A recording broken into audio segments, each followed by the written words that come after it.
What's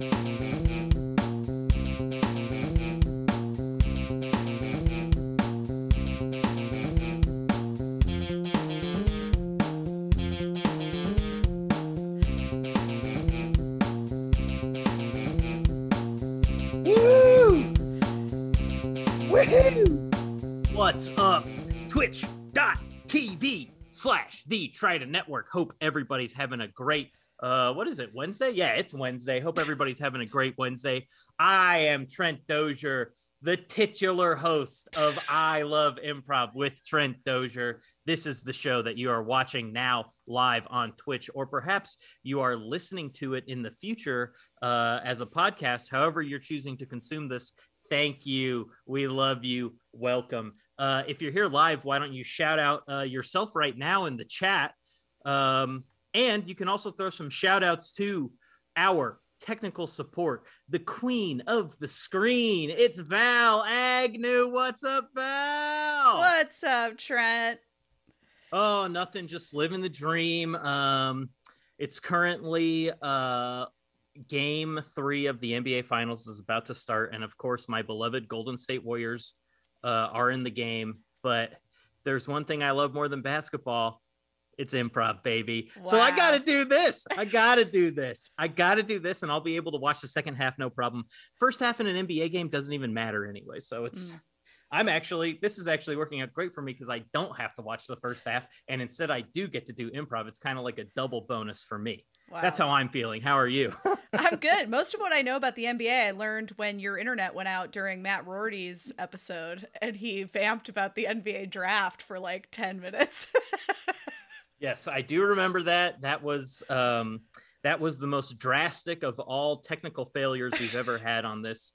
And Val, I think maybe you know this because I did say this to you, but this is our 20th episode. Woo! Wow. We did it.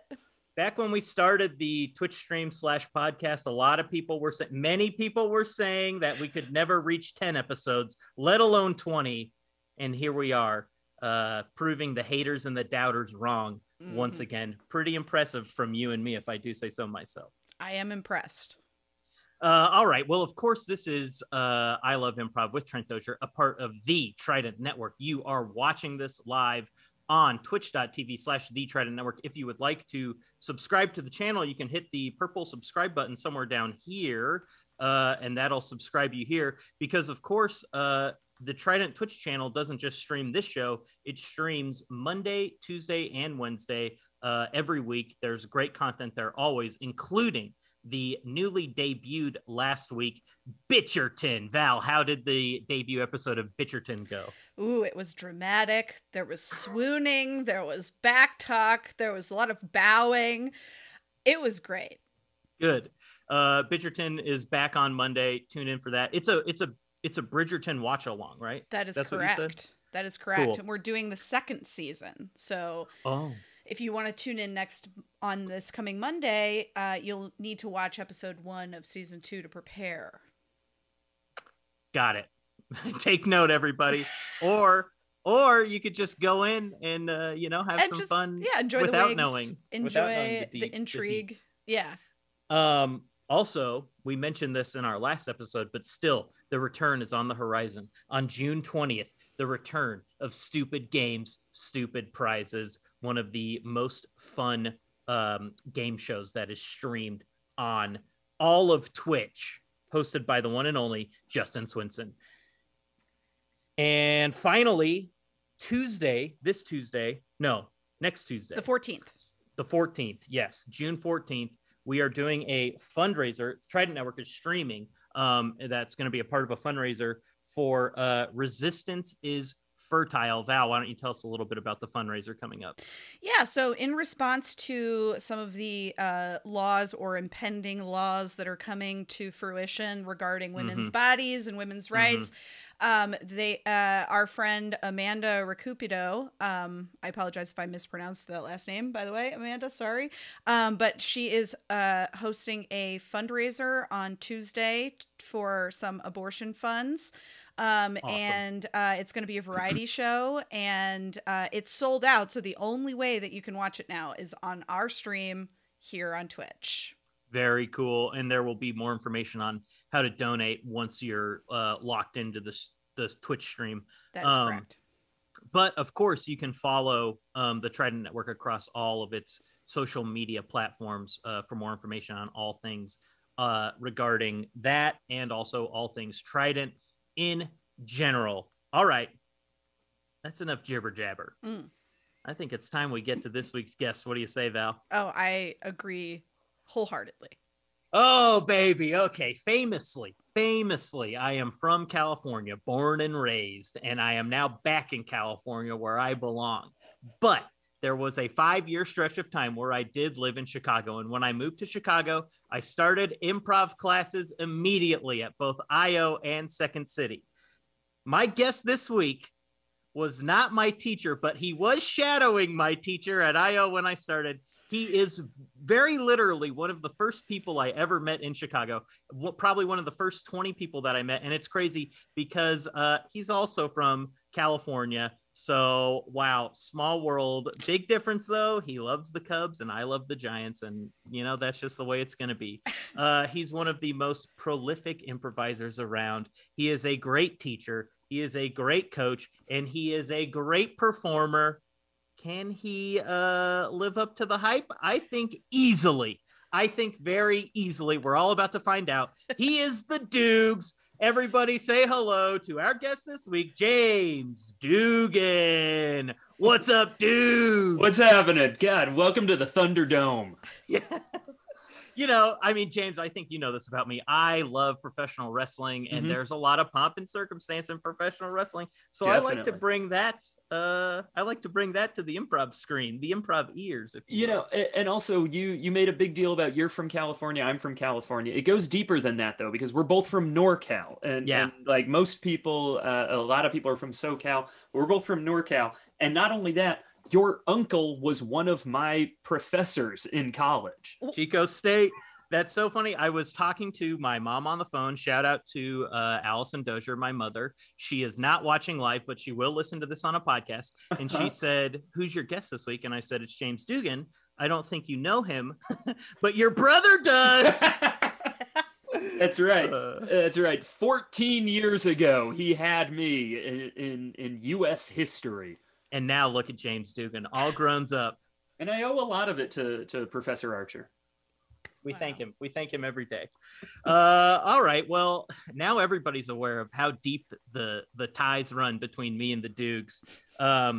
James is, of course, a phenomenal improviser. He was, I feel like, and honestly, you probably still are. I don't know because I don't live in Chicago anymore, of course. But I felt like you really set the pace, so to speak, in terms of like just kind of showing people like, yeah, you can go do shows all the time and like actually have fun doing it.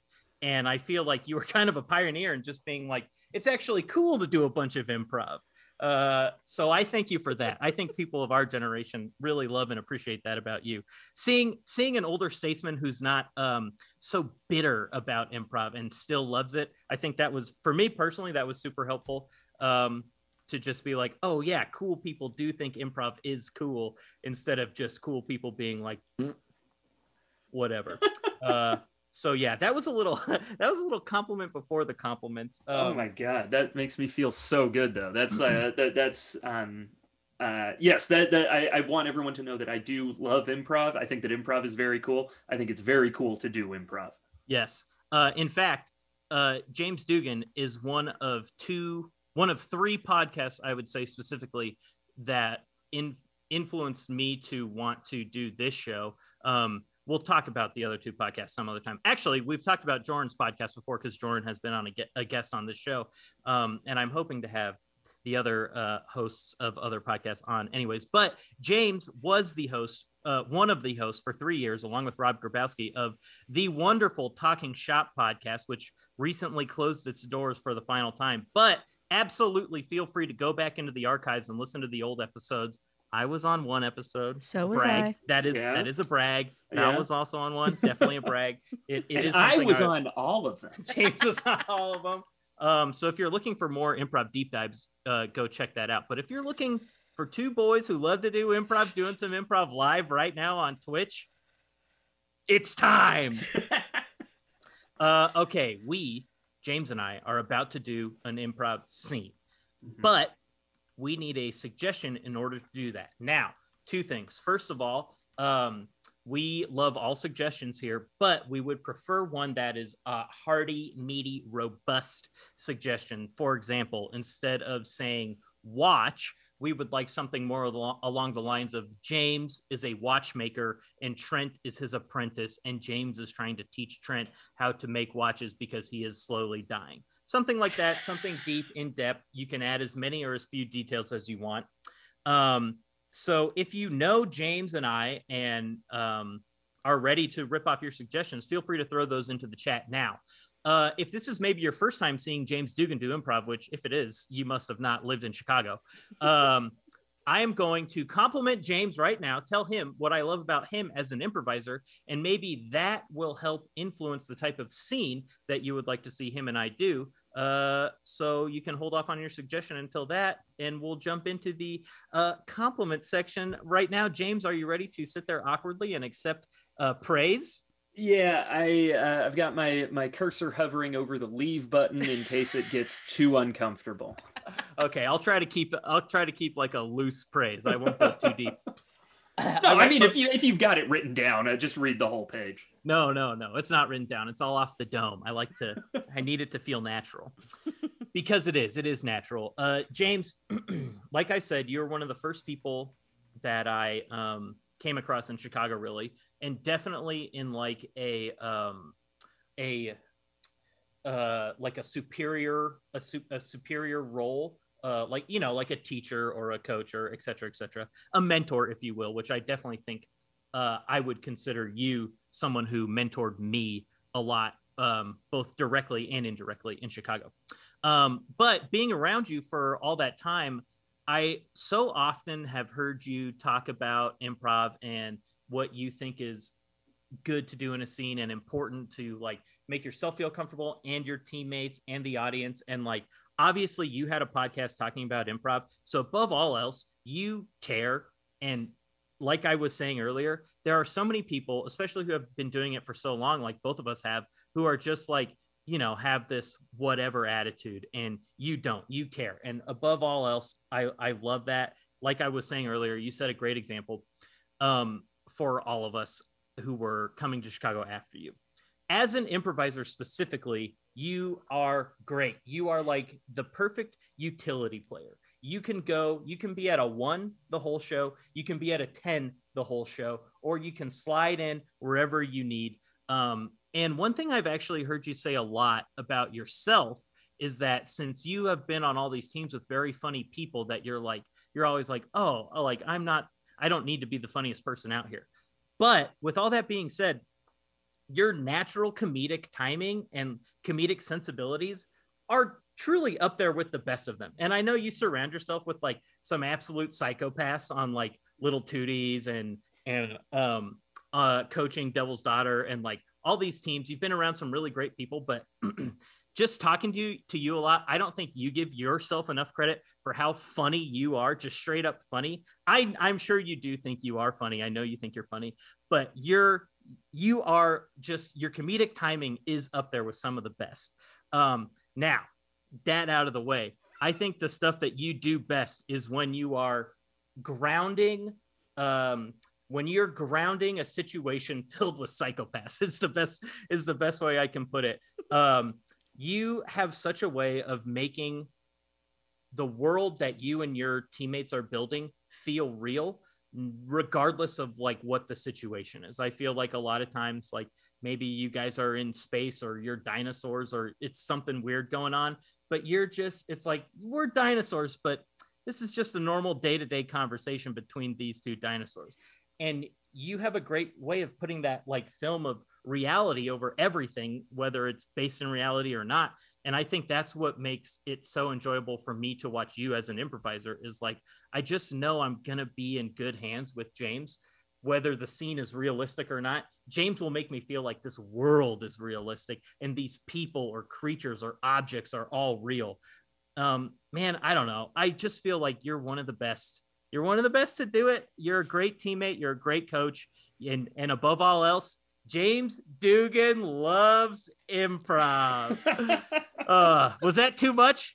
Should I have turned it up or turned it down? How do you feel? I don't know. What else you got in the chamber?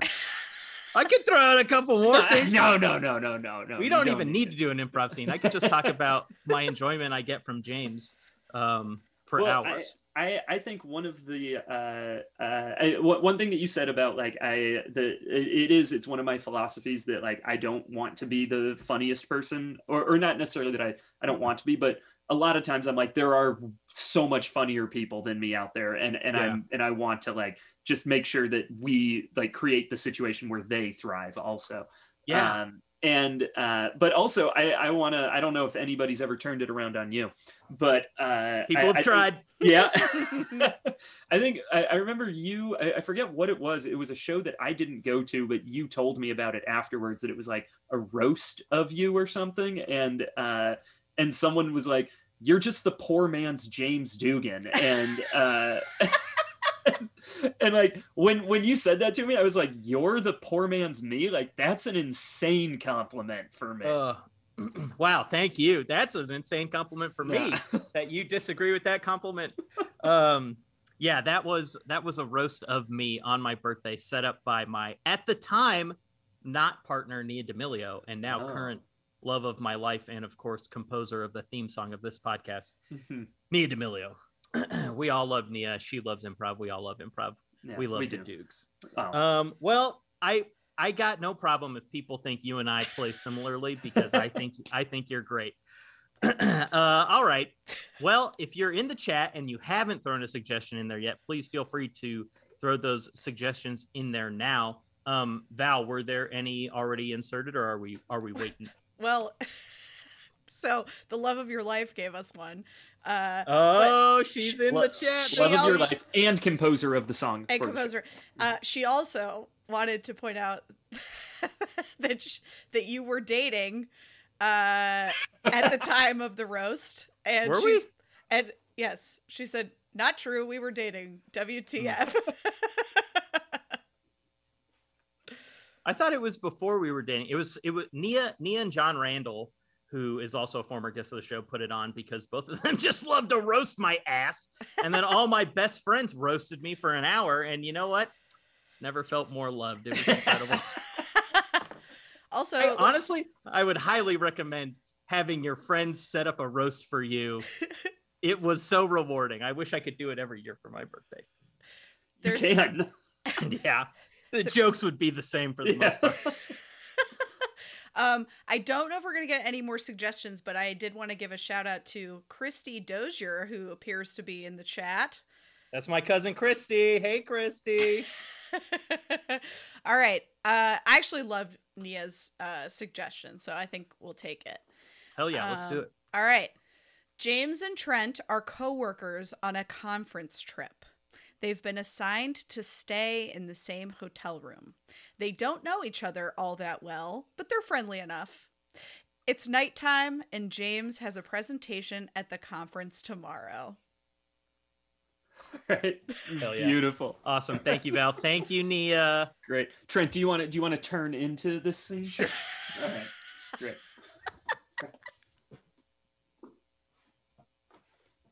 Oh man, looks. Yeah. I was just.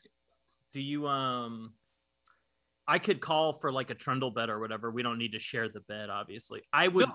I'm comfortable sharing the bed, but like we don't need to.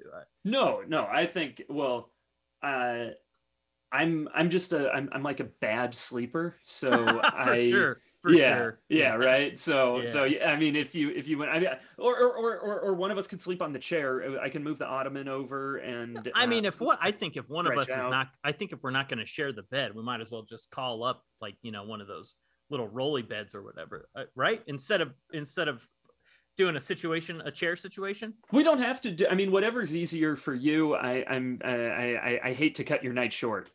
No. I mean, I like I said, I'm good to share a bed. I'm good. Okay, let's just share the bed. I'm good to share. Great. That's great. Let's just share the bed. I'm just a bad sleeper. That's fine. I don't mind. I mean, I'll probably be up super late anyway. I might be bopping. Like I don't have anything to do technically until Thursday. So like my presentation's on Thursday. So I'm mostly just bopping around seeing what's up, you know? Okay, well then maybe I should take the bed. Oh, okay. That's fine. I'll call. Well, I mean, no, I don't want to. God, that's a side of me that I hate. I really hate that I even said that. No. I don't. I get it. Your thing's tomorrow. You gotta get a good night's sleep. You want to do a run through of the presentation? I might need to go through some of the rougher points, but I've got most of it right now. Okay. Yeah. We can run through it if you want to, or we can pop down to the bar, see what's going on, see who's at the bar right now, or can't drink the night before a presentation. Okay, we won't drink. Could flip on a movie, see if there's any, we're in a hotel, see if there's any skin flicks, see what's going on there. Get a little premium show going on, and you know what I mean? I have a pretty rigid presentation ritual that I need to do. So, for sure. So if you do want to watch a movie, I just want you to know it's going to be Remember the Titans. Oh my God, I love that movie. Okay, but there's only a couple parts that you can talk during because the rest of it is very inspirational to me. So I don't want you to think that we're gonna hang out and we're gonna Mystery Science Theater this movie because it's kind of important to me. Team? We talking about the team? What team? You know that line when he's talking to Gary Bertier? Yeah. Well, what team? Attitude reflect leadership. Captain. Yeah, oh my God, you do. That's crazy. Yeah, man. Let's throw it on. I'm ready to throw it on right now. Okay. I just want you to know that we will start it, and I need to absorb it. There's a lot that I need to take in from it if I'm going to make this presentation on breaking through tomorrow. I can see that. Right. In West Virginia, high school football's a way of life. It's even bigger than Christmas Day. Can you believe Hayden Panettiere? That's Hayden Panettiere. That's crazy. She used to date that the Klitschko, one of the Klitschko brothers, one of the boxers, the Klitschko brothers, and the height difference was like a legitimate 2 feet between them or something. I've never heard of the Klitschko brothers. Oh, you never heard of the Klitschko brothers? Vladimir and Vitaly Klitschko, 2 of the greatest heavyweight boxers of all time. Oh, does that mean I can't talk anymore?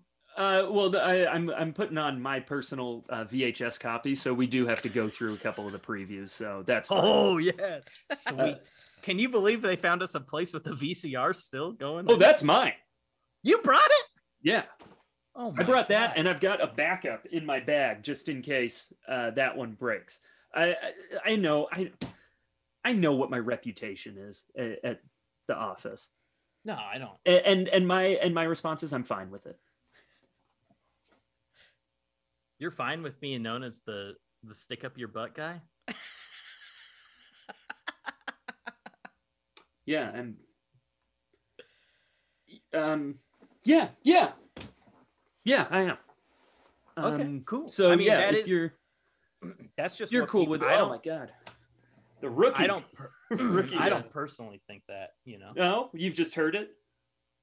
Yeah, no, I actually think you're pretty cool. I mean, I know that I'm newer at the company, so maybe I don't have as much experience with you as some of the other people do. But everybody's always like, Joby's got to freaking stick up his ass, and if everything's not perfect, then Joby's gonna be mad about it, and Joby's a wet blanket who doesn't want to have any fun ever, and Joby's a robot who doesn't have any human emotions, and Joby seems like a real asshole, and like if I ever saw Joby on Tinder, I wouldn't just like swipe no on him. I would throw my phone away and buy a new phone. Just like stuff like that is what I've been hearing around the office just about. But I'm like, Joby, are we talking about the same Joby? Because Joby seems pretty cool to me, and now that I know you're a Remember the Titans fan, I'm almost like I don't even think Joby's cool. I'm starting to think that I know Joby's cool. This guy, like, for Remember the Titans, like Joby might be the one for me, but that's just like the stuff I've been hearing around the office. Like Joby has probably never even been kissed yet, or like that one's not true. That's not true. Good. That's what I thought. I was like, Joby's like 60. He's got to have a kiss. Try 15 years old, huh? You're 15 years old? No, that's when I kissed. Oh, damn. Dude, Joby was getting it in when he was 15. No, I didn't. That's I didn't unreal. get it. No, I didn't get it. Just kid. Yeah, probably when you're 15, you just want to do kisses. Yeah. Well, I mean, that was it's a brave new world at that point, and there's 15. Can't believe that people think that I haven't kissed anybody. Most people at the office have met my wife. I don't. That's another. People are I've like brought her to the holiday parties. People We've are done like duets and karaoke, so people. So I guess there's probably a little bit more to this where people also say like, oh, Joby goes home and him and his wife sleep in different wings of the house, and they even have to wash their sheets in separate loads in the washing machine because she doesn't want to possibly have any crossover or any sort of hint or even just the shadow of sharing the same bed with him. That's probably something that they're saying about me. It's definitely very similar to what I've heard. The shadow stuff was near verbatim. So I do wonder if you have maybe heard some of the same rumblings around the office that I've heard. But I'm like Joby and Cheryl, his beautiful wife Cheryl? No way. They kiss all the time. I guarantee you they sleep in the same bed. And now that I know that you love Remember the Titans, I got to assume, I just have to assume, and I know it's rude to assume, but I have to assume Cheryl also loves Remember the Titans. And like, that's a cool couple right there. Two people who love Remember the Titans. Talk about a team. It's you two. Can I tell you something? Yeah, of course. Yeah, Joby, anything. I feel like we're really bonding here, of course. Did you ever read the Hardy Boys novels? Yeah. Okay. So you know the author of the Hardy Boys? Not by heart, no. Franklin Dixon. Okay. So there is no Franklin Dixon. Franklin Dixon is a name that various authors use, and they have each written a different Hardy Boys book, or it's just a collection of people. There is no actual Franklin Dixon that has written any Hardy Boys books. Does that make sense? Yeah, I mean, I'm following. So you're essentially saying maybe like one Hardy Boy book was written by William Shakespeare, one was written by Frank Darabont. Like, these aren't, I'm just starting out. Obviously, William Shakespeare. I don't think that Shakespeare ever penned a Hardy Boys history. Yeah. I'm just saying, like, for example, like, but everyone's using the same pseudonym. Right. Yes. So that is what I've never told anybody this. That's what Cheryl is. What? She's one of the Franklin Dixons. Well, no, she also has not written a Hardy Boys novel. Okay, then I'm confused. Every holiday party, I ask a different person to come and pose as my wife. And no coworker has noticed at this point. Nobody's noticed that Cheryl's different every time? Yeah. I've asked friends, I've asked cousins, I've asked friends of friends, I've asked cousins of cousins, and the result is always the same. They always say, "Oh, nice to see you again," and it has never once been the same person. 26 years I have worked in this place. Who did I meet at Christmas then? Who was that lady? Christmas what year? This year. I've only worked here for 4 months. This year? Yeah. It was my neighbor. Oh. It was my neighbor, and that was her third time doing it.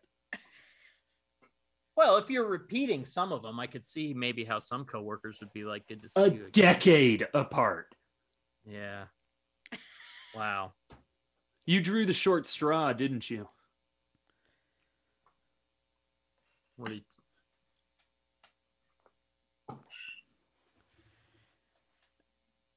Yeah.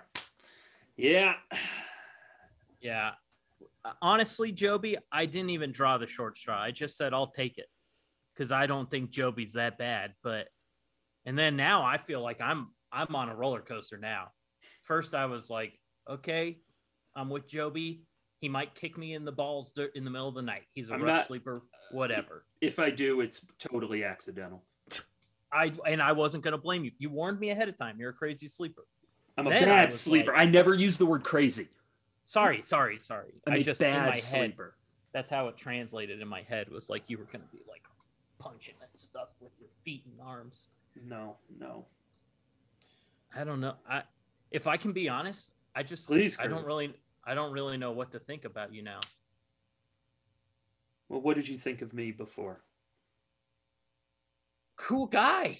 And then remember, the Titans honestly did put me over the top with you in a good way. Mm-hmm. But now I just kind of am a little worried that like you might be like a little weirdo or something. I don't know.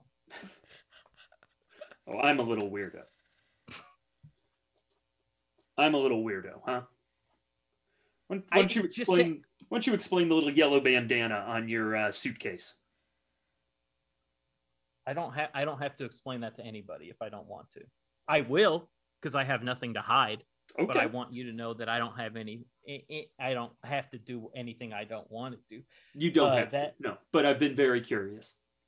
The yellow bandana did belong to my sister. And we stopped talking about 3 years ago due to an incident at a family reunion that happened in front of the whole extended family. And now I just, I'm really sorry about how it all went down, and she won't accept my calls. And I just have that bandana of hers somewhere on my person or something like that at all times. Wow.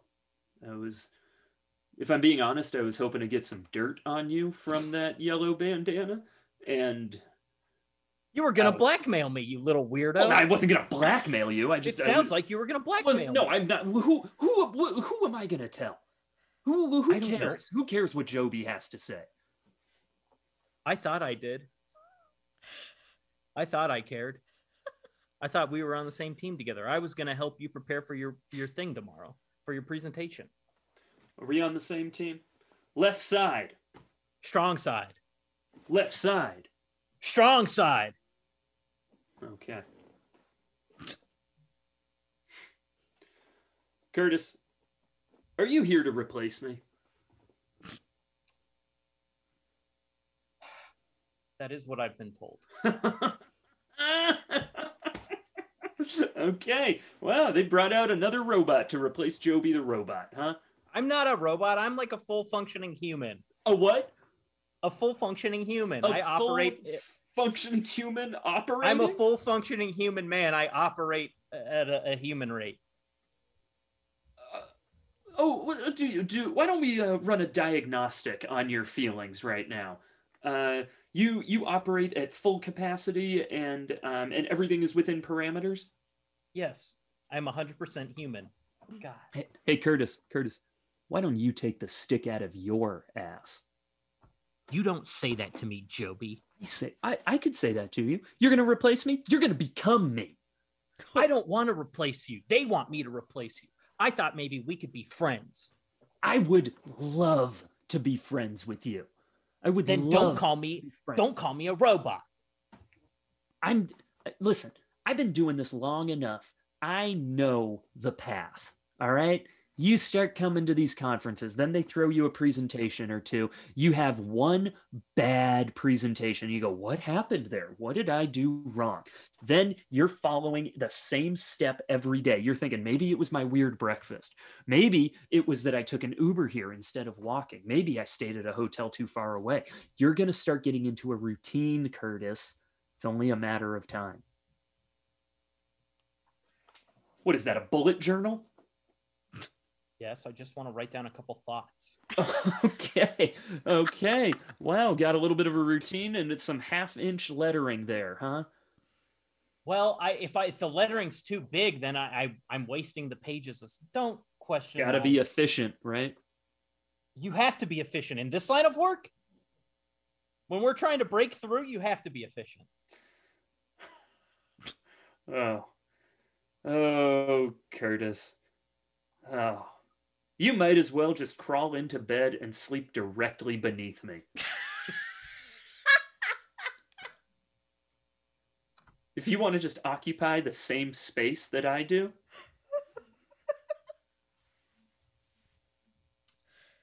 3 years ago, my sister called me a robot to my face at the family reunion. In response, I kicked her husband in the ball sack and I called her the C word. We had not spoken since.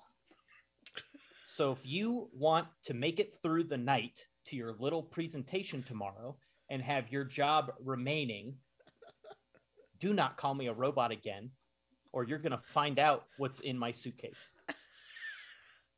Curtis, you're a monster. You're not a robot.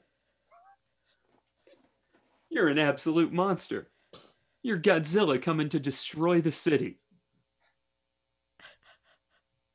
The C word for calling you a robot? I've been called a robot my whole life. That's not who I am. I am human 100% of the time. Functioning highly, always. Operational unless I'm asleep. Listen to what you're saying. Wow. And what did you bring in your bag to threaten me with? Pair of steel-toed boots? No, my karate gi.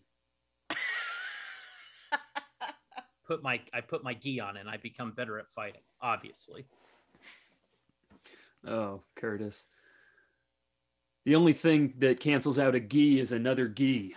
Oh. So do you want to put these on? Let's put the gis on and go a couple rounds. We're going. Let's do it.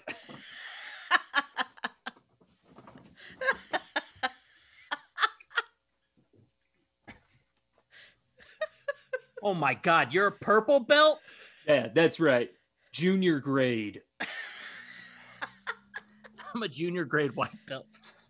Oh my God. That's right. Purple belt.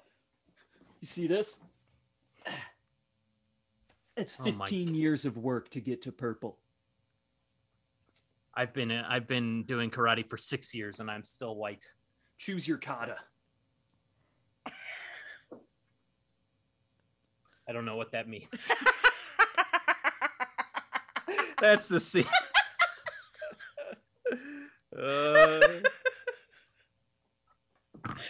What does kata mean? Is that a real karate? Kata, it's like a sequence of moves in karate. Yeah. Dang it. I was going to guess. That was my guess. Oh, my God. Oh, that was so funny. I love almost like I want to say like a situational comedy like that, where it's two people just trapped in a room, just like sizing each other up. Oh, yeah. That was so fun. I know. Yeah, that was. I love like two people that are fighting because they are so similar. Yes. I think you would probably agree with this, James. It always feels more rewarding to me because, one of the first things you hear is like, don't get in arguments on stage or whatever when you're starting out as an improviser. Mm-hmm. And I think that's true, especially when the two people are coming from the opposite end of the spectrum. But those two characters were so similar and wanted the same things. And it's so much funnier to just see them like get to the point where they're just like, well, we agree then. Yeah. Yes, we do. It's so fun to heighten that way. I know. Yeah. And that whole thing about arguing, I don't think you should argue in a scene, but an argument is different than confrontation. Yeah. Because like an argument, just an improv argument is so pointless because and I don't think that we got into this because we were never really in disagreement with each other in this scene. It was like, you said something about me and I was like, you're damn right. That's what I am. And like, I said something about you and you're like, yeah, that's what I am.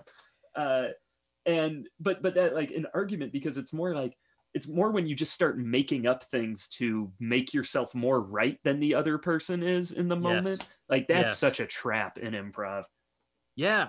Yeah. You should be, there are you have to be willing to lose as an improviser. Especially I don't think this was the case here, but like in certain shows, actually the last time I went home and I performed with Made Up Theater, my hometown theater, we love Made Up Theater. We were doing a set where it's one story all the way through.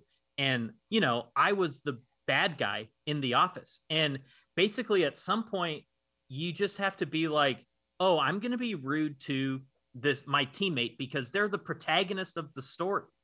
I want the audience to be against me. Whereas in more cases often than not, we're not an actual villain. Or even if you are the villain, like that's you playing a character. Like nobody's like, wow, James Earl Jones voiced Darth Vader. That guy is a real a-hole in real life.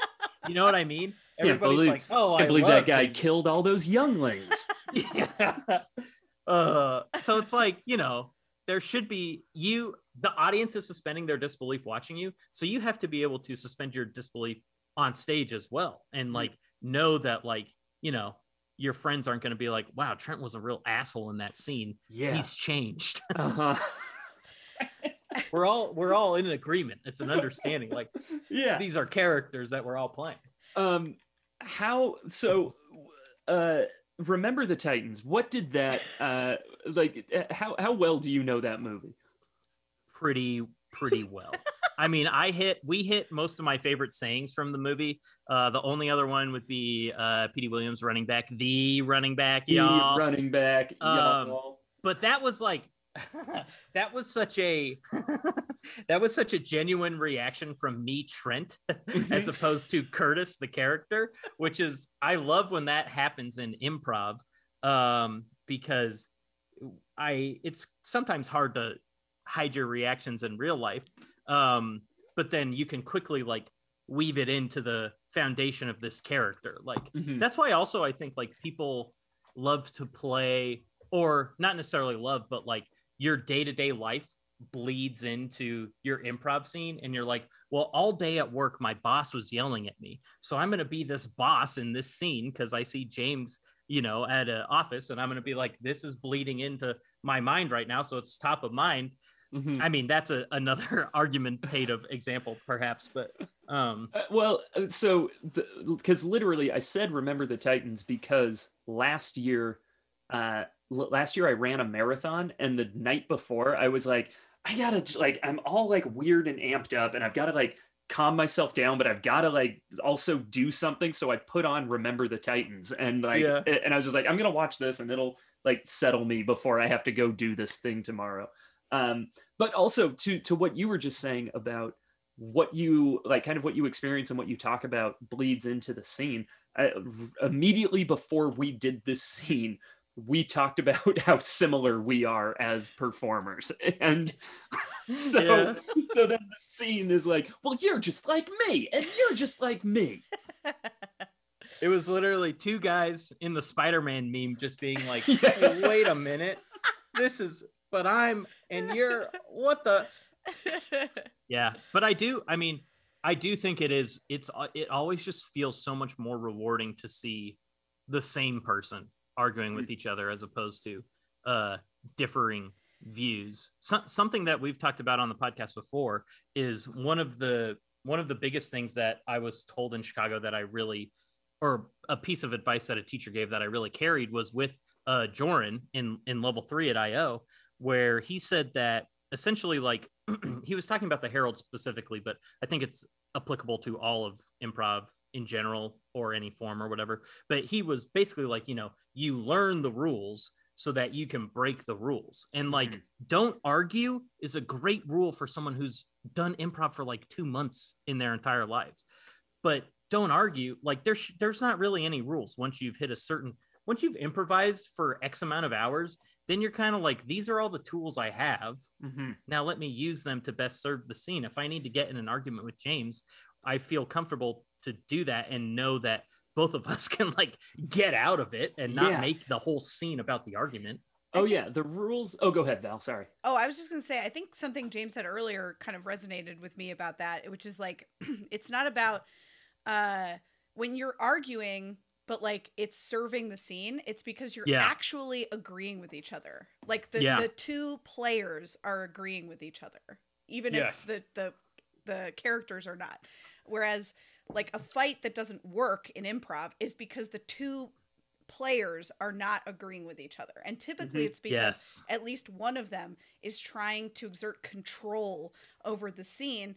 And like I was guilty of this so much, especially when I first started doing improv, because I was really nervous and self-conscious, and I like never wanted to play low status characters. I never wanted to like lose in a scene, and it had to be kind of like beaten out of me. And then I realized how fun it was to lose. It's so much more fun to be the butt of the joke, to be the villain, to be like the person who gets like, you know, their ass kicked in a scene in whatever way, than it is to be the person who's like doing the, you know, the ass kicking. So I think it's all about like in anything, like with any of these rules, like what it really is about, it's like they say these blanket statements because it's a lot easier to explain to someone who's new to improv. But really, the only rule is agree with everyone else that you're playing with. That's it. Yeah.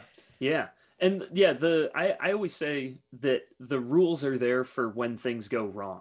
That like do what's fun and do what's working, but then when you hit a point where you start thinking like, ooh, we're like lagging or this doesn't feel right, then go to the rules in your head and be like, well, like what's going on? Like for example, in this scene, I think we spent the first half just talking about me. And then at one point I was like, why haven't we talked about Trent at all? I haven't, like, it's because we haven't turned it around on him. I don't know anything about him. I haven't given him any like character traits, anything like that. It's been all over here. And so then I was like, all right, I've got to like switch in my brain and start pushing stuff that way instead of just taking it in. Yeah. And that was when the scene took off, because it was so funny to have Trent realize, like, oh, okay, I'm the same. Yeah, that was also so rewarding for me as a player too, because I didn't feel like I was so different from you, as like my character was so different from your character, but I didn't necessarily feel like we were very similar. But then when your character is laying out all the facts, you're right, Val, I was literally like processing it both as the character and as myself, just being like, oh, okay, we are the same. But I see what's happening. You started very different because you were like, I'm gonna go out to the bar and we're gonna like meet these people and maybe we'll like hang out and we'll party and stuff. So you did start out very different. But I think as soon as, I don't know which one of us, I know you called me a robot first, but I don't know if I called you a robot or if you said I'm a fully functioning human first. I think I said a fully functioning human because I could see something in your eyes being like, you're a robot. Yeah. Just like, that's something a robot would say. Yeah. And that was, I felt it at the beginning where I knew that I like didn't want to just play the odd couple setup of like, well, I'm the rule follower and I'm like neat and tidy, and this guy's kind of like wacky and messy and wants to party. That just felt like very cliche to me. So instead I just thought, I was like, well, let's just like settle into let's just talk to each other for a little bit and we'll figure out what our differences and similarities are in that. Yeah. I think that's also the benefit too of getting the suggestion the way that we get the suggestion for this, because there could have been an even extra 5 more minutes at the beginning of the scene where we're just like, is this our room? Okay, this is our room. How can we, this is who James is, this is who Trent is. And, you know, like cutting out all the fluff and just being able to go right in and being like, okay, who's sleeping where? And like being able to figure out those dynamics from like a point of like already knowing, like our cup is already like maybe 25% full. And we're just going to slowly fill it up and figure it out, as opposed to, you know, just being like, hotel. Okay. Thank you. Okay. Who are you? Who am I? And, you know, starting from zero and getting to the heart of the scene that much faster. Yeah. Yeah. And also just starting from knowing each other, like knowing who each other are, it makes it so easy. Yes. Yes. And that does so much of the work. Yeah. Yeah. I was just going to say that's something we obviously got a suggestion where it was literally like spelled out our relationship, like very specifically, like they know each other a little bit, but not that much, whatever. But something you should always choose to do, I think, as an improviser is know who you are in the scene with. And that is something very similar to like the don't argue rule. That is something that I feel like improvisers get told early, which is like know who you're in the scene with. And I do think that's something that is even beneficial to people who have been doing improv for 10 plus years, like the group of us has. So yeah. And it's I feel like that is, for me, that's the rule, that's my rule that I always try and have, because if you I always try and know the person and care about the person at the beginning of the scene, because that's the one where if you break it there, then you've got to like you don't get to just course correct halfway through. If you walk into it and you just say, we've never met before and now we have to like figure out who each other are, you don't, you know what, I say you can't do it, but you could definitely just be like, hey, wait a second, I think you're the guy that I met 5 years ago, aren't you? So yeah, that's for me. I always want to make sure I know the person, I care about the person, because that to me just like moves the scene forward 4 minutes. Totally. Yes. Like you just eliminate all of that fluff at the beginning. Yeah, I think you're totally right. There's times where that can work and the scene can be incredibly funny, where it's two people who have never met before and they're meeting for the first time. But like, you know, more often than not, like when you're watching your favorite TV show, are the best scenes between these two characters that you've known for the last 5 seasons? Or is it the main character going into some random bar and talking with a bartender who you've never seen on the show before and then never seeing them again, right? It's like, these things can work. In improv, anything can work. Nothing is exclusive. But like, if you choose to know your scene partner, there's a higher chance of your scene being successful. Because I totally agree with you, James. It jumps you forward. It erases like some steps that you have to take, like figuring each other out and all that. Yeah, and even with this one, where the whole concept, which thank you, Nia, the whole concept was that we don't really know each other. I think just the fact that both of us, so in the absence of like knowing who the other person is, we just chose to know ourselves as much as possible. And it's like, this is who I am and I'm not changing. Instead of the polite kind of like, oh, if you want that, then we can do that, and whatever, that's fine. I think that we both just kind of came in with determined and confident characters. Yeah, I agree.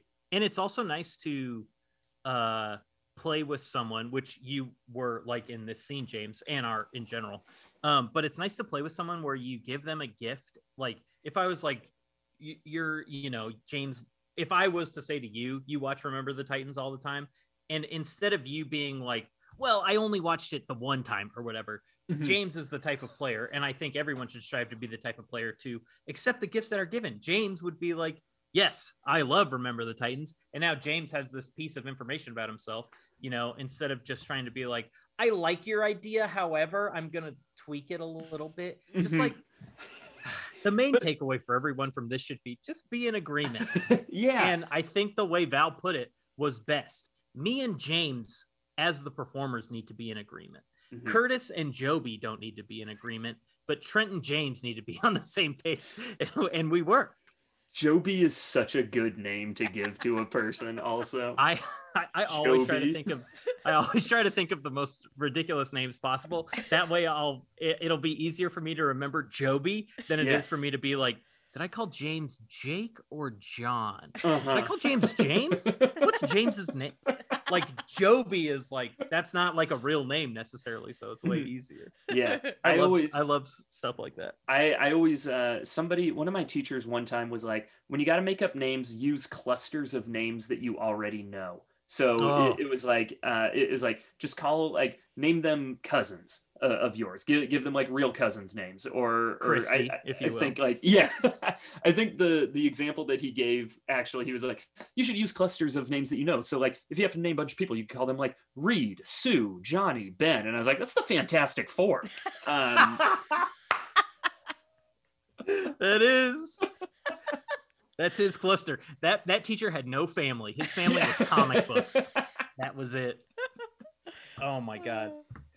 Oh, all right. Well, we have approached the top of the hour, so we can start wrapping this up. James, this was so fun. I really miss getting to see you perform in Chicago, but even more, you were like me, where you would just be at a theater, and if you had a show, you were doing a show, but if you didn't, that was fine too. And I just miss being able to see people in that capacity, specifically you, because I mean, more often than not, you, like me, you were at one of the theaters. Yeah, same, dude. I miss watching your shows. I miss seeing like you and Cam do your thing, and man, I miss just like hanging out and knowing that you were going to be there, and also down to talk about Prov. Down to talk about Prov. I love to talk about it. In fact, Val and I have been discussing maybe doing a show on Twitch and the Trident Network about how much I love improv. So I don't know if it's going to work. There's kind of already like a podcast about it. Yeah. Talking Shop. Yeah. It's a good podcast. Speaking of Talking Shop, like I mentioned, go back into the archives, listen to all the old episodes. Honestly, I think the podcast is pretty evergreen in terms of like what you guys were discussing, because a lot of it is Talking Shop, and the shop is improv. And some episodes might be more specific than others, but like there's a lot of great advice on a lot of those episodes. Yeah, we definitely go through our quarantine phase where we're just talking about being in quarantine, but everybody did.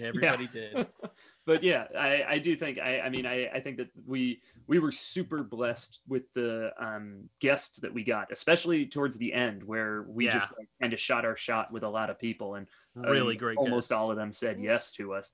And there's like, the whole idea was just that we wanted everybody to be able to learn from the experience that everybody else has had.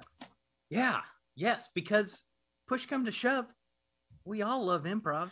Yeah. We like, why else would we be doing it? Yeah. We all want to do it, all right. Well, that's how you can maybe get some more James in your earbuds, but I would highly, highly recommend watching James perform live. He performs in Chicago all the time at every theater imaginable. But if you want some specifics, every Friday in June, his team, Lil Tooties, which is truly one of the best teams around. And it was the first team I saw James perform with, and I was blown away by them then, and still to this day. Every single person on that team's great. Lil Tooties every Friday in June at 8:30 p.m. at Logan Square Improv. Of course, we love LSI here. If you're in Chicago and you have not been to LSI yet, you got to check it out. One of the cheapest theaters and one of the best theaters. The quality of improv there every night is just impeccable. It's astounding. I can't believe it. It's one of the best theaters around. Also, James is the longtime coach of Devil's Daughter, and Devil's Daughter currently performs every Wednesday at 8 p.m. at the Annoyance Theater. So check out them too. They're also a great team. Wonderful Herald team. James, thanks for joining us. This was a freaking blast. Thank you so much for having me. I love improv. Yes, he loves improv. He gets it. Join the stream next Tuesday or yesterday if you're listening to this on a podcast. June 14th, the Resistance is Fertile fundraiser. More information on that. Also, more information on that when you tune into the stream. Also, James did mention Cam, who of course has been on this show previously. Val, if you want to go ahead and throw that link into the chat right now. Done. Cam and I back on the stage again, Wednesday, June 22nd, 9 p.m., the Yard Theater. If you're in the greater Los Angeles area, we would love to see you there. Tickets are only $10. It'll be another hot little variety show. We have stand-up from Steve Hernandez and Becca Slack. We have characters from Jordan Lee Cohen, and we have improv from Holmes and Taylor Ortega. It's going to be a great show. Also, Cam and I will be there doing what we love the most, and that's improv, baby. Val, any final thoughts from you? No, you guys are great. Oh, Val. Oh, Val, you are. Thanks. Thank you, Val. Also, the final thing I'll say is, if I would recommend one episode above all the others of Talking Shop, it is hardly improv related, but the three of us here on this stream all love Star Wars, and Dave Pasquazi, who is one of the most legendary improvisers of all time, was on the podcast, but he was on the Star Wars show, The Book of Boba Fett, and he was very funny in that show. And James and Rob got to talk to him after that. So all the improv stuff with Dave is great. But if you want to hear Dave Pasquazi talk a little bit about being on Star Wars, I'm sure that was very rewarding for you to be there, James. Oh, yeah. Because it was rewarding for me as a listener just to hear that. It was, I had the question written in my notebook and I was like, I wonder if I'll work up the courage to ask Dave about Star Wars. You gotta. But you have. And he was like, he's super down to talk about it too. Yeah. So also Dave is just awesome. It was great. James, you're also awesome. Val, you're awesome. Nia, thank you for the suggestion. Shout out to Christy. We love the Doziers everywhere across the world. Go Warriors. Go Warriors. And remember, I love improv.